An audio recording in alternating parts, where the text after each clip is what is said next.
Good morning, Happy Valley, and welcome back to another edition of the Penn State 365 podcast. I'm your host, Richie Schnyderite, and joined by always my co-host, Callaghan-Croley. Dylan, some interesting news over the past, 24, 48 hours, depending on if you count as the expected to hire and the official hire. But regardless, Manny Diaz is unfortunately leaving State College, and Penn State is in the market for a new defensive coordinator once again.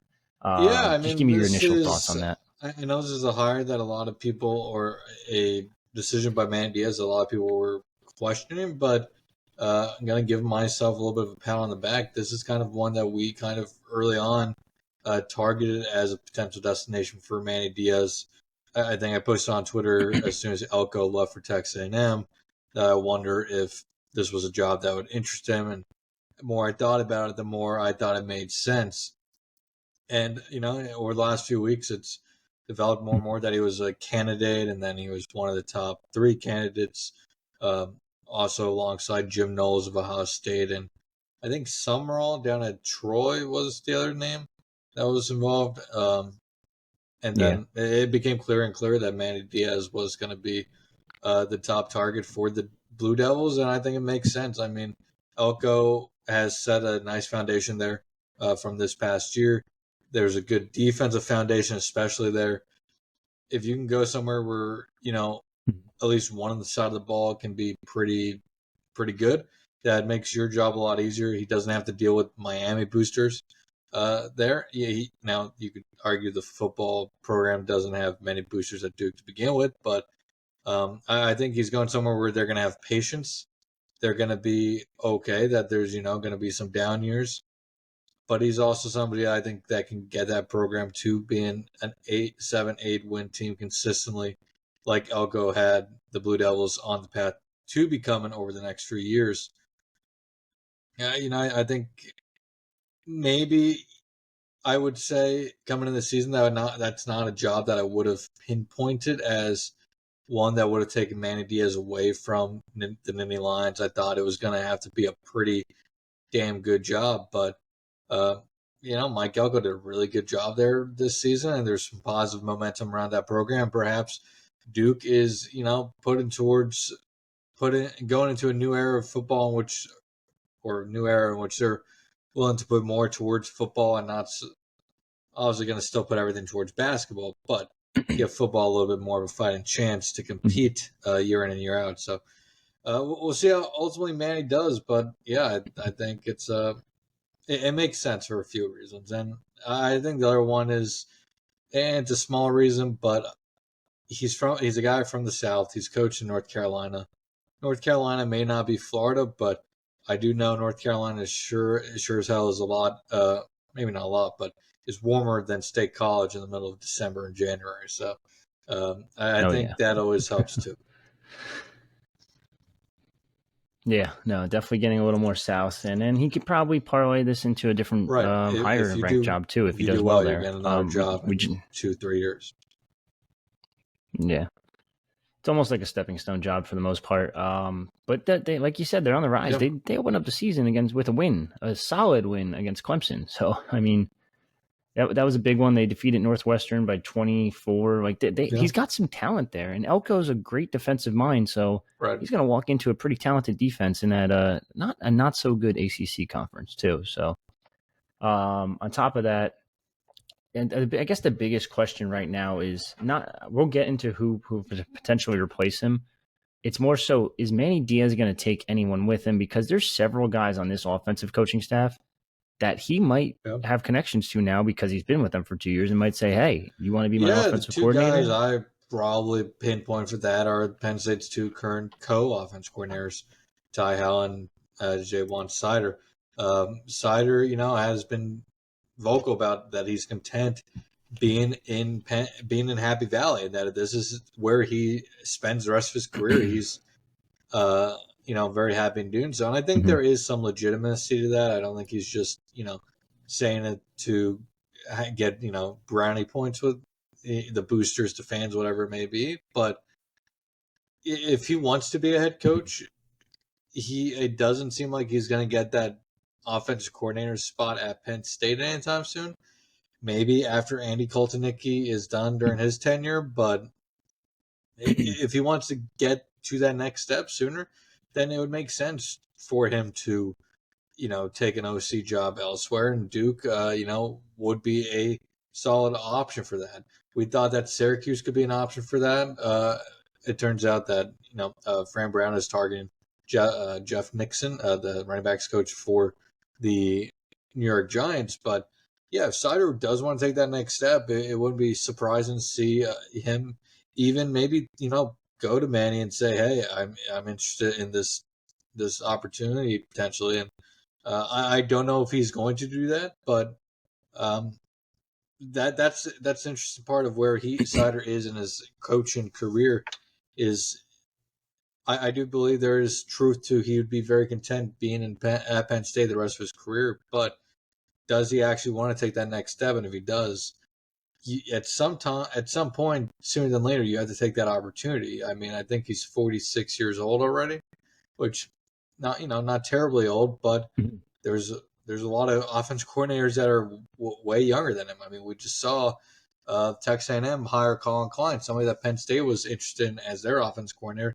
Callaghan-Croley is only, you said 33 years old, 34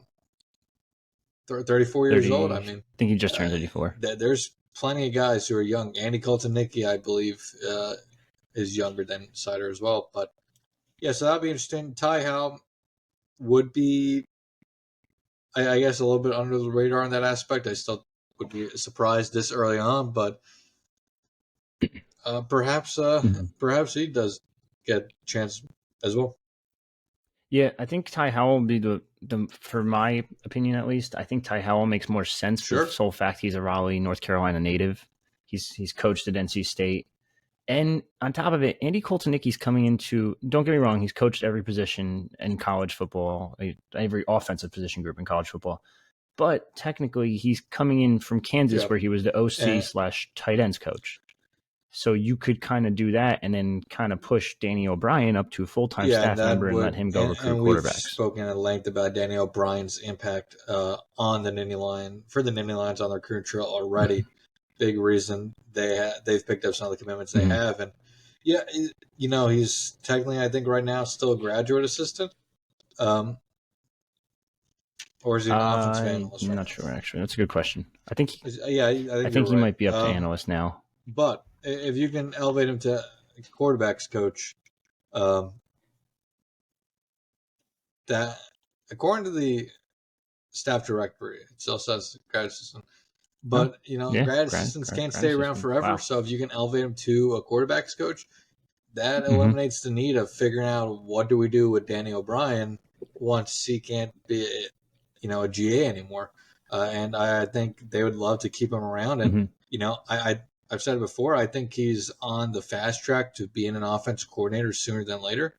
Perhaps, if Andy Koltonicki stays around for 2 or 3 years, and I'd say more so the latter here, if he stays around for 2 or 3 years, maybe Danny O'Brien's in a spot here in the future in which he's a legitimate candidate to take over the reins of the Penn State offense in the foreseeable future. Yeah, for sure. Now, moving on a little bit, I want to talk about potential replacements. I think the odds-on favorite right now has to be Anthony Poindexter. That Wood Diaz leaving Poindexter would seem to be the favorite. I wouldn't say it's a lock or anything like that. I do think there's a chance they do go external here, because there are some notable names I think on the coaching market that you have to consider. But Poindexter has been with the program now since 2021. Has been the co-defense coordinator every year. So I mean, he's been a defense coordinator in the past as well, so he has that experience, which I think is key. I don't think Penn State would hire a first-time defense coordinator into the season. So I definitely think Poindexter is a top candidate, perhaps the favorite to land this job as well. Other names on the list, I know we just posted them yesterday, or you posted the hot board yesterday. Some notable ones that fit schematically or personnel-wise would be like Tom Allen, Joe Harris-Simiak, Joe Rossi, Jeff Collins. I know those aren't the sexiest names in the world, but kind of just explain why you have them on the list ahead of, like, say, Jim Leonard, who everyone So our hard wants and forward everyone is, needs. split between in-house hires, external hires. And I know we were going to get a lot of comments. What about Jim Leonard? What about Zach Arnett? What about Tony Gibson? And the problem with those guys is none of those guys run a 4-3 defense throughout the James Franklin era at Penn State. Penn State has ran a 4-3 defense, whether it's Bob Shoop, Brent Pry, or Manny Diaz. It's always been a 4-3, and it seems unlikely that they would change heading into 2024. Jim Leonard runs a 3-4 defense. Zach Arnett runs, I want to say, a 3-3-5 defense. Or maybe that Tony Gibson made. Tony Gibson runs 3-3-5. That's Tony Gibson's defense, runs, actually. I believe, a 3-4 base, but has maybe a little bit of 3-3-5 in there as well. 3-5 there, okay. He's also a 3-3-5. Both of those guys run 3-3-5. Yeah. Penn State just doesn't really have the roster talent right now to run, I think, a 3-3-5. It would take a little bit of a roster overhaul. Also, would that even work in the Big Ten, to be honest with you, with all the stout running games? We've seen the 3-4 work with Wisconsin and Jim Leonard. So I think there's an opportunity for 3-3-5 to work, but I don't think Tony Gibson would be able to just bring his exact defensive philosophy from North Carolina State, and it would be successful per se at Penn State. I think running 3-4 in the Big Ten does present quite a bit of challenges because of all the strong running attacks for sure. Right. Plus, Penn State broke, don't under fix James it. Franklin historically has had great defenses. Now that's because he's made historically great hires at that position, but also the 4-3 just tends to work a lot better than most defenses in the Big Ten. We've seen that across the league. Tom Allen, really good defense coordinator mind, really good defensive mind. Obviously didn't work out as a head coach at Indiana. I think he is a good head coach. I think if he got another opportunity at a place that has more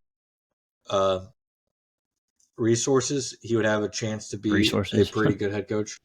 But unfortunately for him, it doesn't work out. That being said, he has a $15 million buyout. Does he really want to get back in coaching that fast? Or we saw Manny Diaz get fired. A couple days later, he's basically the defense coordinator at Penn State.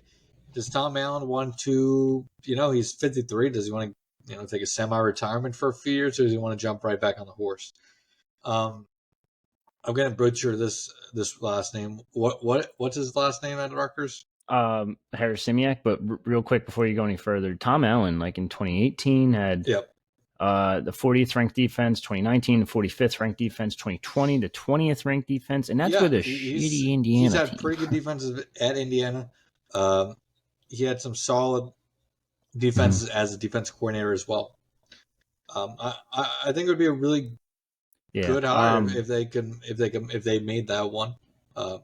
I know people would have a lot of question marks about it.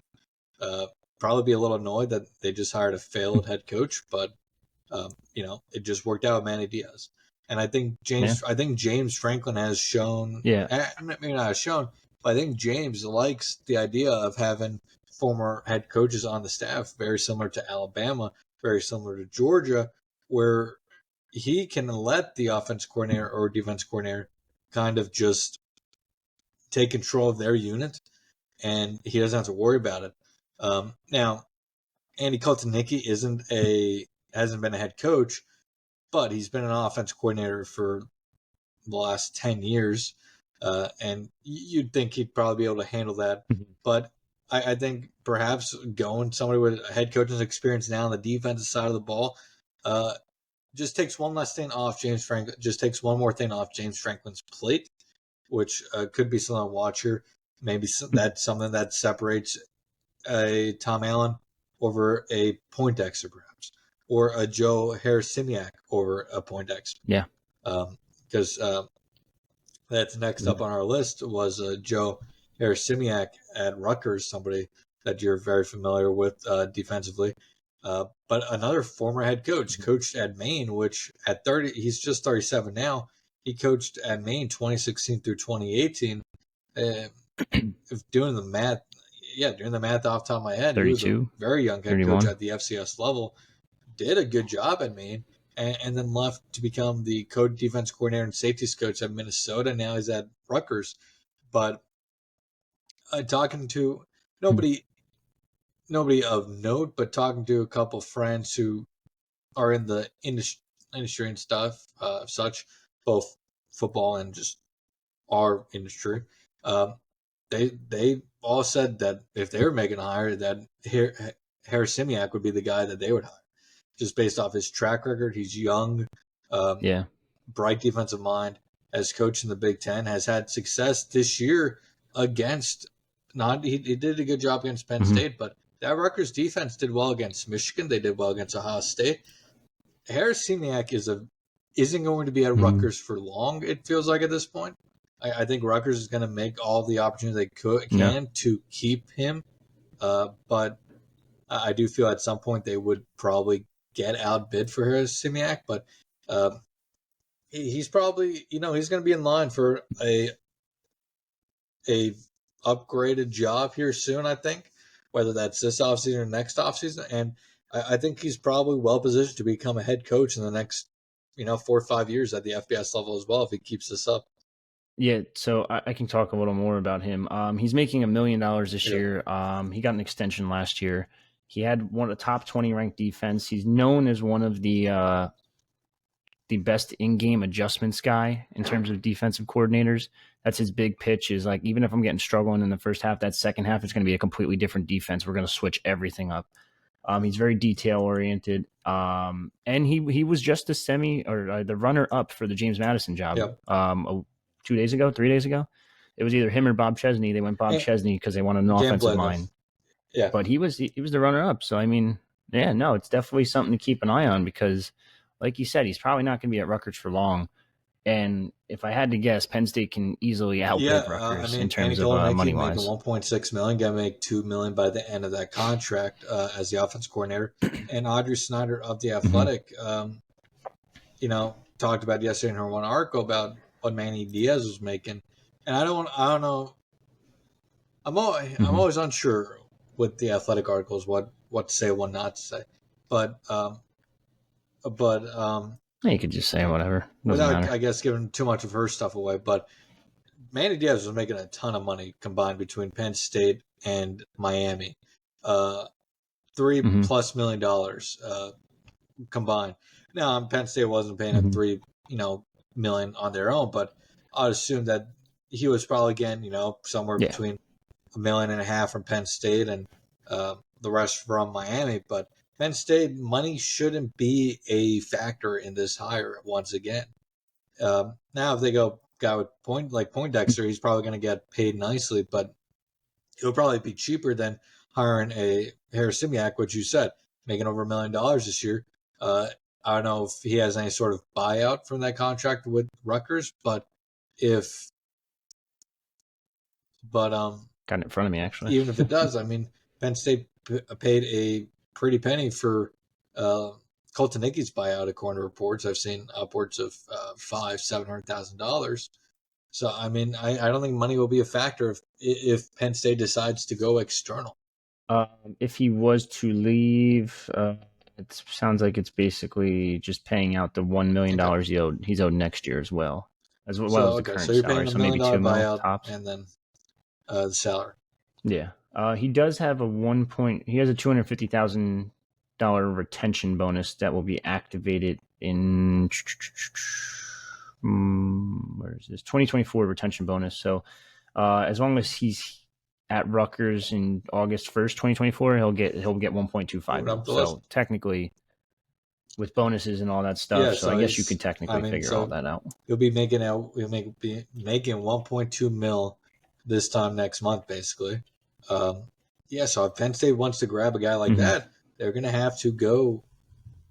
And you would think that Rutgers still has probably a little bit of room there to play with. You'd have to assume Penn State would need to go similar to Koltonicki at the $1.6, $1.7 million range. Now, you've watched him more than I have, but do you think he's a $1.6 million defensive coordinator? I mean, that would put him as amongst the top 20 assistant coaches in college football. Yeah, I mean, I think potentially, yeah, he could be. I think he's a great schematic guy, and he's very detail oriented and everything. Now, Rutgers offensive coordinator is making 1.4 mil, so I think they'd probably go up to that range. So, but I think that 1.6 would probably just put it over the top. Plus, again, this is another job, and I don't want to say it's a stepping stone, but this is a job where they've proven over the past two defensive coordinators, if you go to Penn State and have success over a 2-year span, even a 1-year span, maybe you're gone. Like you're going to get a head coaching job somewhere. If you're just a coordinator at Penn State, you have a good chance of becoming a head coach. I mean, Brent Pry is the head coach now. Manny Diaz is the head coach now. Ricky Ronnie, Joe Moorhead. Some guys don't work out like Yursich and John Donovan, but overall, James Franklin has mostly made really quality coaching hires for both coordinator spots. So I don't think Penn State fans should be worried about the decision they go here. Other names we got on this list, Joe Rossi, like at Minnesota, as you said. There's a couple teams potentially interested in him as well. For a defense coordinator spot, he's making 1.1 million-ish. And then Jeff Collins, former head coach at Georgia Tech, could be intriguing. That he once was one of the best defense coordinators in the country before he went into the head coaching ranks. Was a solid head coach at Temple. Things didn't work out at Georgia Tech, but still a really good defensive mind and a really good recruiter. So I think Jeff Collins could be kind of a under the radar type name here. Yeah. So now let me ask you this: if they were to technically go the Andy Poindexter route, I want to go back to that one. That would mean there's an opening at linebackers coach per se. Now, hear me out. They have Connor's right there. Internally, they could go with including Dan Connor, which would make a ton of sense. I agree with you there.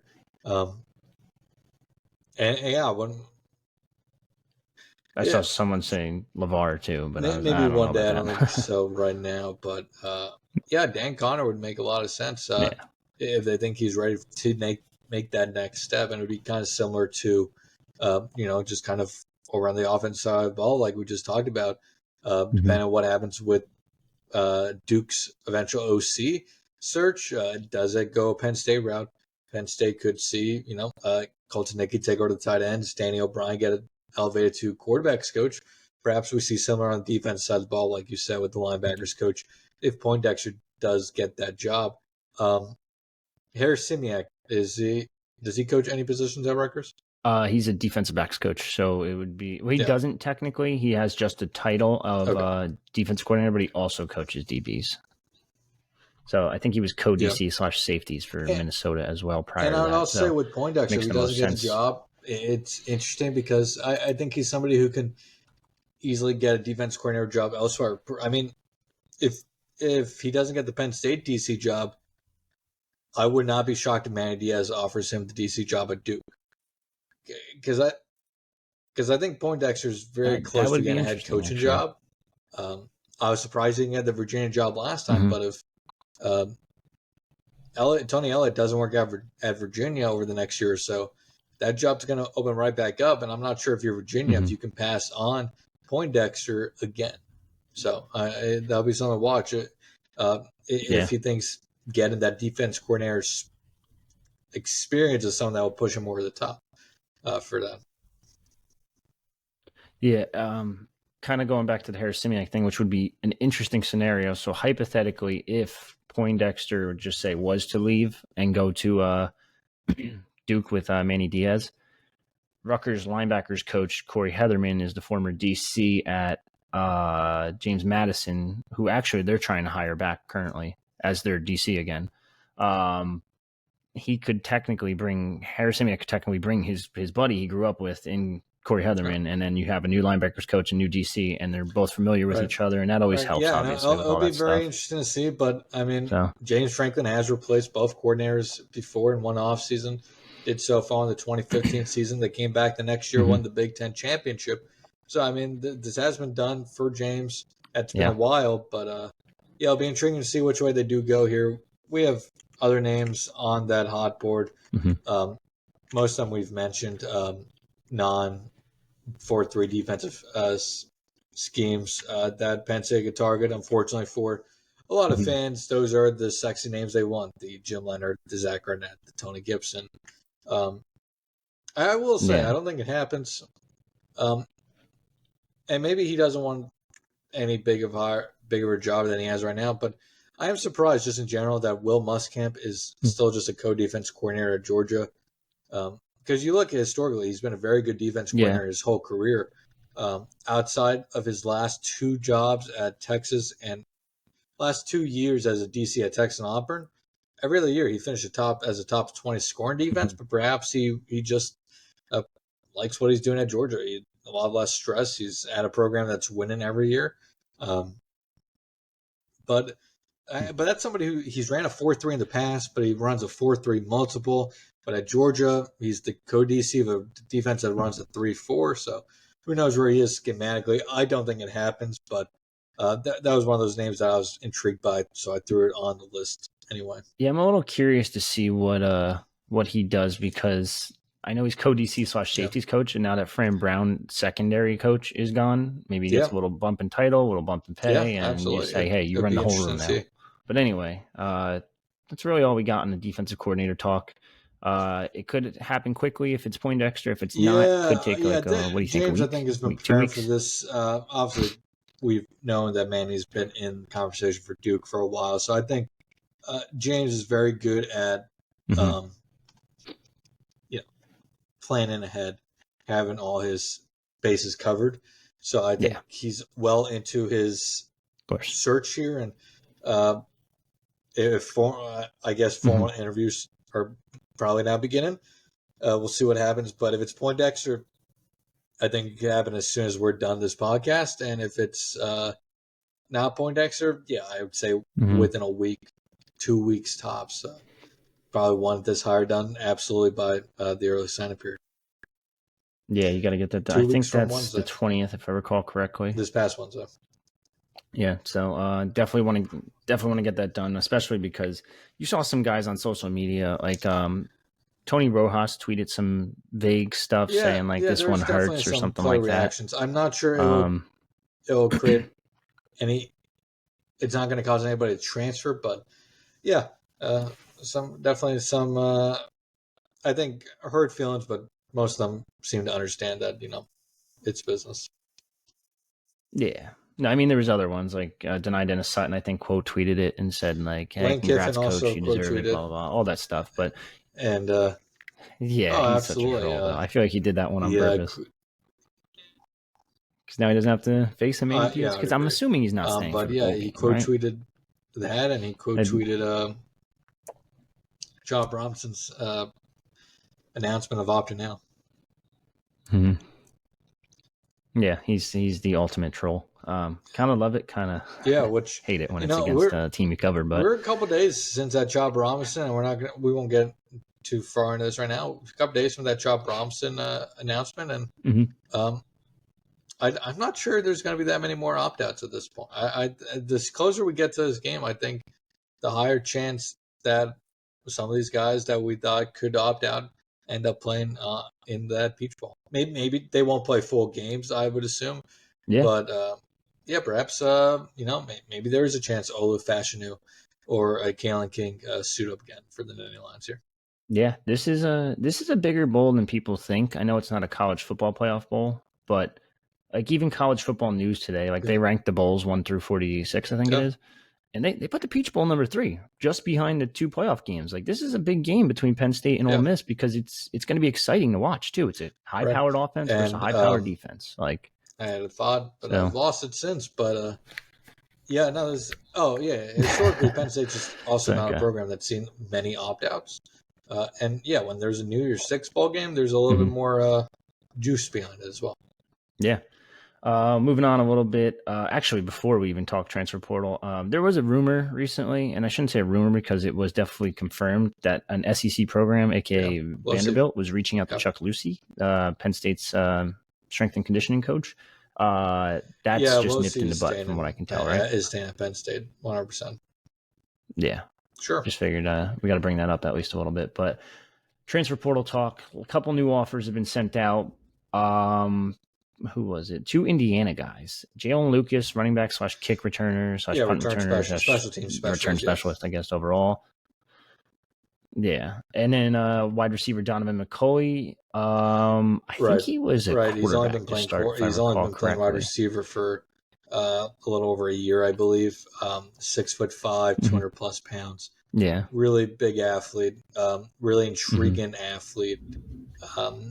When you think about the raw potential, yeah, there may be some work to do there in terms of his refining everything and making it a finished piece, but really intriguing prospect. I know that's one that we've been keeping a close eye on in our group chats because it was one that made sense potentially.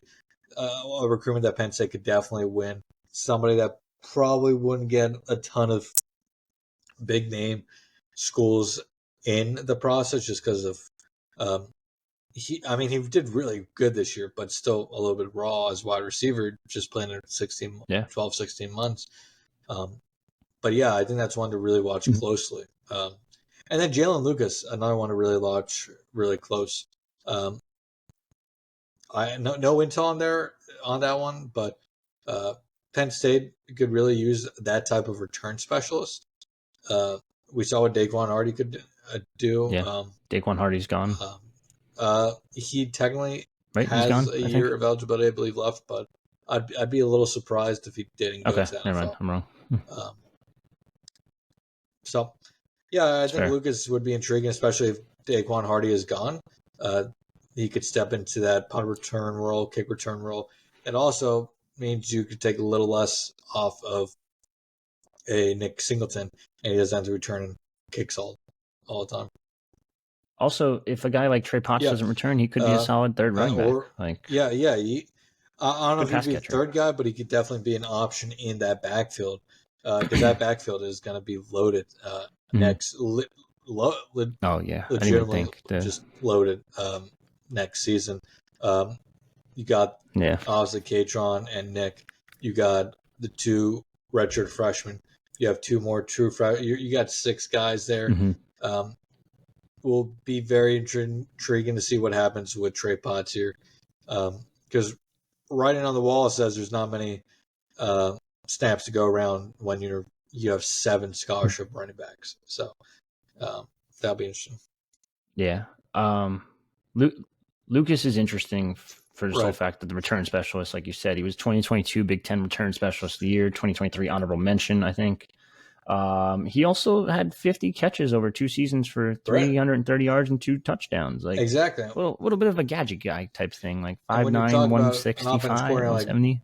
Coordinator like Colton Nicky, adding a Jalen Lucas to the offense could be really intriguing because that's a gadget guy, like you said, that you can kind of use in multiple ways, almost really, really high comparison. And not in any way saying he would be this player, but kind of like a Deebo Samuel type of weapon in an offense. You could use him as a running back, can use him as a wide receiver. You could do a lot of fun things with him because of his size and athleticism. Yeah.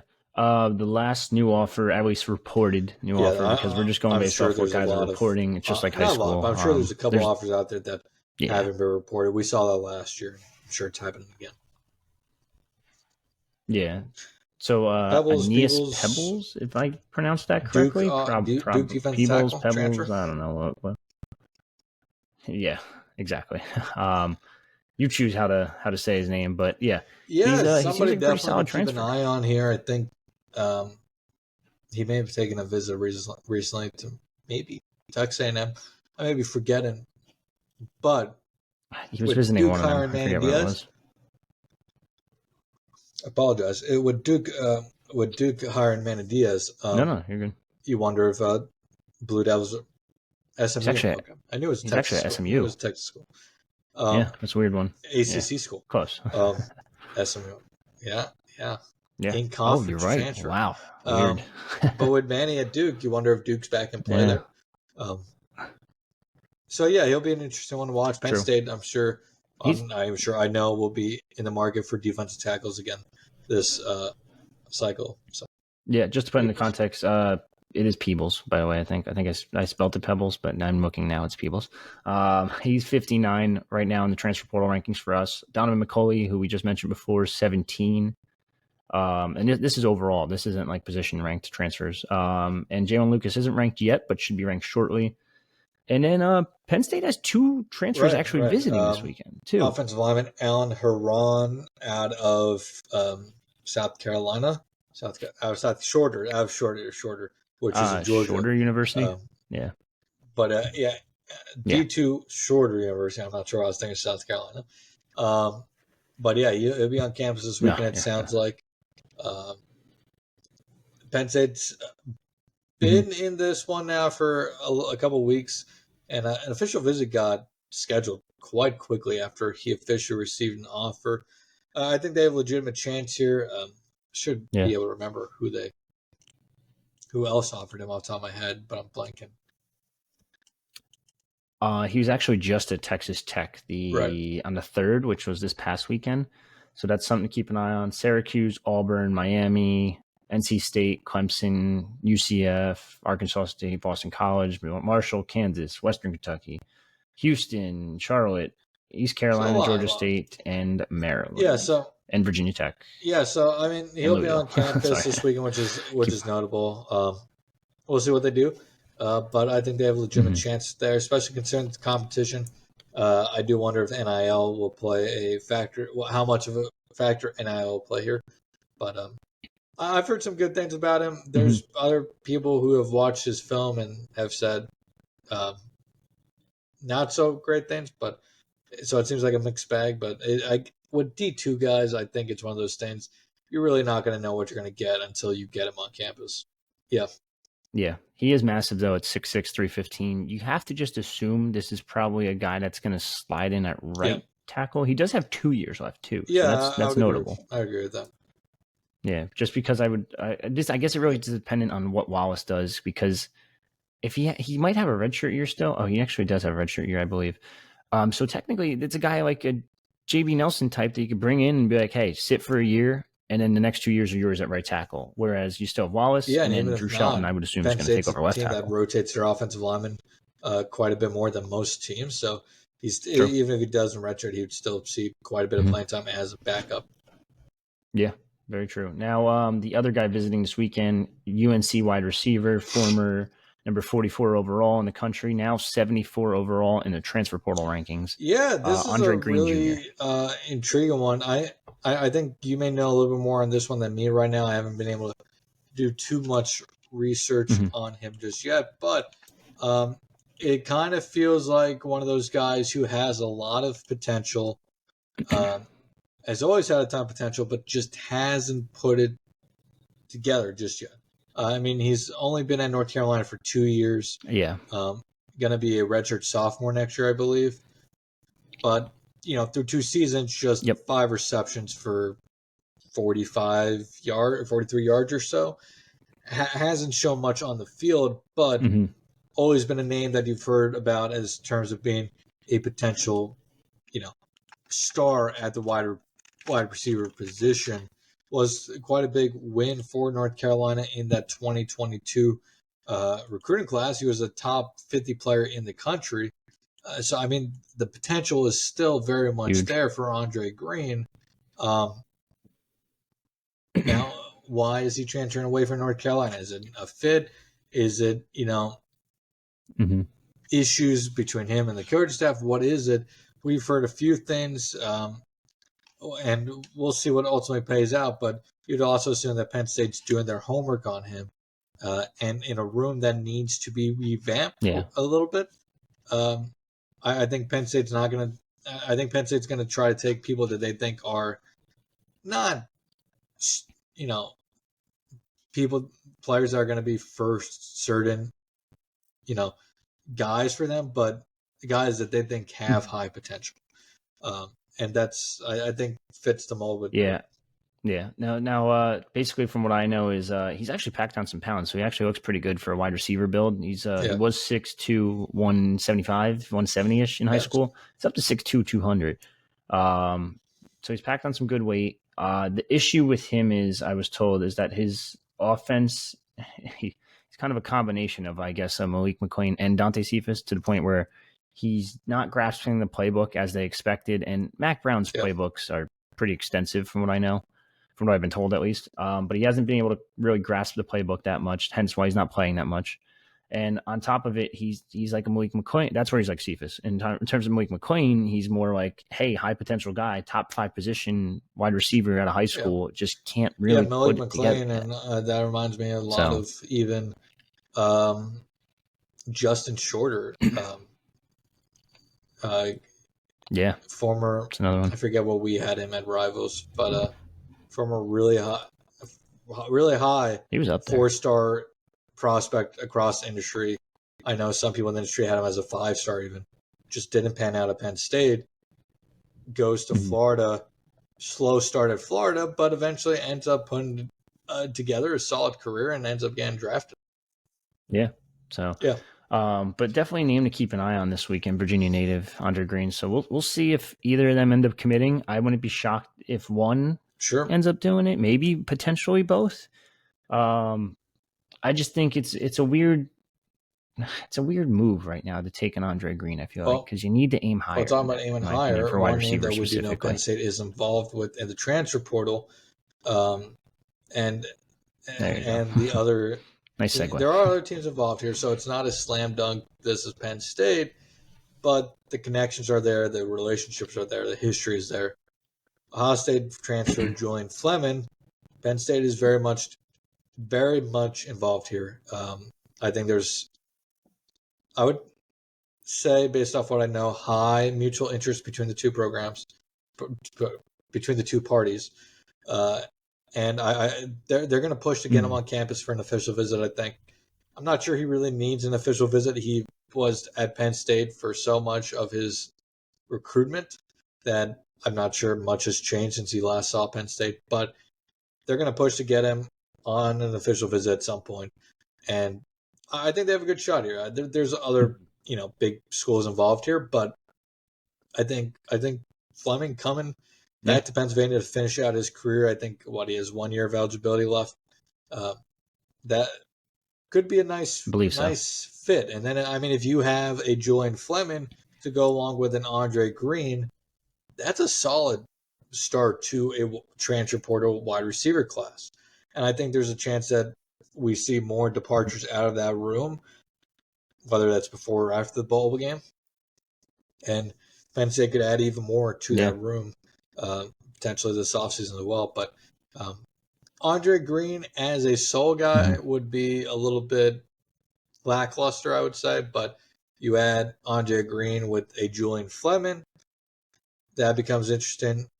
And then if you can add a third guy, a Donovan McCauley, a Jamori Macklin, somebody else they're pushing to be they're involved with, but they're pushing to be even more involved with, hoping to try to get him on campus too.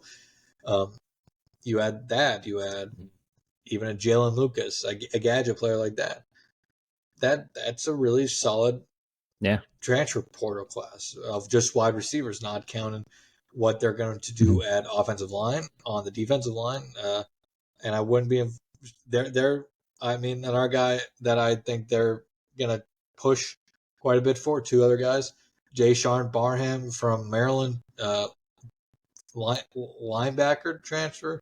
Hell of a combo. Yeah, but you can add him to that room. Could you sell him on being a hybrid? Probably. But that's somebody that I think they'd love to get a legitimate crack at. And then Tyreek Chappell out of Texas A&M, former Philadelphia kid, 3-year starter down at Texas A&M, but multi-year starter at Texas A&M, did a really good job at Texas A&M. Penn State gonna probably need some veteran presence in that cornerback room when you're thinking they could lose their top 3 corners. So I'm expecting that to be involved with that one as well. A lot of excited names in the portal that they're involved with this year. Right. Yeah, and you could easily sell cornerbacks, I feel like, at Penn State, and even linebackers too, obviously. but like cornerback, especially more recently, between probably Kalen King most likely going to draft, I think, if I had to guess. I don't really know, back and forth, but I would be surprised if he came back. I would understand why he would come back, but I'd be surprised. Yeah, a potential Daquan Hardy getting drafted, Joey Porter Jr. maybe rookie of the year. Like, you have some selling points here if you're Penn State. But yeah, no, they also have to. You mentioned it a second ago, and I'm not going to dive too deep into it, but we posted our depth chart, or not depth chart, the scholarship chart recently, and they're at 78 scholarships currently for next year. That's without the freshman class coming in. So they're in a weird pickle where a lot of guys still have to leave in order to make this freshman class fit currently. So they have 25 coming in. Do the math. 25 plus 78. I don't even know. 102, 103? Yeah. 103, I think. 103, and you got to get down to 85. I know you don't have to technically get to that number until kickoff game 1 next year, 2024, September. And there's a whole nother portal window too to go. But I think a lot of guys are going to go through spring. They're going to see, like, hey, maybe I'm on the depth chart. Yeah, that's awesome. And then they go to spring and it's like, oh shit, maybe I'm not. Like, I do think we're going to see. I don't know if we're going to see many more transfers out right now. I think just before the bowl game, but we're going to see quite a bit in that second wave post spring ball. And Penn State will be involved again in spring ball as well. Yeah, I think the transfer portal window is only 15 days right now, or is it 30 days? I forget what it is. But yeah, it's definitely closing up soon. So I like you said, I don't know how many more transfers we'll realistically see. Football. Oh, maybe it's a 45-day one. I might be wrong. Regardless, we're going to see more transfers soon. We're going to see a couple transfer visitors this weekend. Kind of just getting ready for the upcoming bowl game, and that's pretty much it, right? I don't think there's anything really else to talk about. No. Did Franklin name an interim DC? Unless I missed something, but no. That's going to be interesting. I don't think he did either. Yeah, so that's definitely something, I guess, to monitor and keep an eye on. But I feel like there's just like two options, really. Realistically, you give it to Poindexter or Terry Smith, maybe. Yeah, I think just temporary. For the ball game, Poindexter probably calls plays, even if it's not the full-time DC. Now, if he leaves to go to Duke, if he doesn't get the DC job at Penn State, then yeah, it gets interesting. I don't know where you go from there. I would assume Terry Smith at that point, because you don't have a safeties coach, you don't have a linebackers coach. Yeah. So definitely something to monitor over the next couple of weeks, especially because we don't expect Manny Diaz to coach the bowl game. I guess there's a chance, but I'd be shocked personally. And he's gonna probably want to get his staff in place and try to figure out recruiting wise everything what they're gonna do. So definitely something to keep an eye on. Any final thoughts, Dylan, on anything Penn State related? I think right now it's busy, but also quiet. I mean, schools are very much more tight-lipped about transfer portal intel than they are regular recruiting intel. So it takes a little bit more digging and work to get some of this transfer portal intel. So it is kind of quiet right now, but yeah, kind of in a wait and see period with the defense coordinator spot and with the transfer portal. Transfer portal, yeah. They're expected to host 2 this weekend, potentially more transfer portal guys. Dead period goes into effect December 18th, so they technically could host guys next weekend. The dead period also applies to transfers, from what I was told, so definitely something to keep an eye on. Just because it's you're gonna have a whole December 18th to January 11th dead period, so you have a couple weeks of like just straight no recruiting whatsoever. But that's obviously bowl game prep and stuff like that, so something to keep an eye on. We'll keep you updated as always on pennstate.rivals.com. On the Lions Den forum, we have an official transfer portal thread tracking all the offers, tracking all the interest for Penn State coaches and Penn State's football program. A lot more going on too. High school recruiting still in full effect. They're still looking at a couple guys, but it doesn't seem like anything's too imminent. But yeah, other than that, if you're listening to us on YouTube, definitely check us out. Throughout our channel, we have a bunch of other videos, not just this. We have a wrestling podcast that just came out yesterday. We have some basketball stuff we could talk about, but that has been a rough start to the season so far. We also have all the pressers. Mike Rhodes had his presser yesterday, day before, whatever day it was, Wednesday night. So that's on here. Bowl game pressers, et cetera, et cetera. We have just about anything and everything Penn State related. So hit the subscribe button down below, just to follow us. It helps us grow the pod too, and get us out to more Penn State fans around the country and around the nation, I guess. But for me and Dylan, that's another episode of the Penn State 365 podcast. Signing off.